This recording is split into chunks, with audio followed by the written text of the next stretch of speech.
Latte art is a journey. But no matter how simple or complex the pattern, they all require 3 things: well-extracted espresso, microfoam textured milk, and a lot of practice. A high-pressure steam wand using a powerful steam pressure at around 130 degrees Celsius is essential for creating silky taste and velvety mouthfeel. And without it, latte art is not possible. To help you master latte art, we've created a training cup to get you started.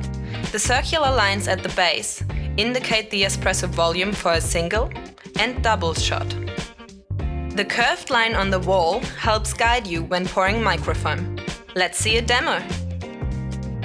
Start with the jug up high and tilt the cup to increase the surface area of the espresso, using the dotted line as a guide. Pour a thin, constant stream of microfoam to pierce the center of the crema. As the cup starts to fill, stop before you hit the line and tilt the cup more upright. Then bring the tip of the jug close to the surface of the milk, almost touching it. At this point, a white dot will start to appear. Keep steadily pouring, making the dot larger.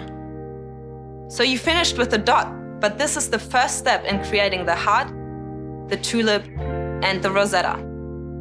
Good luck with the journey! Find out more about our latte art training cups at sageappliances.com.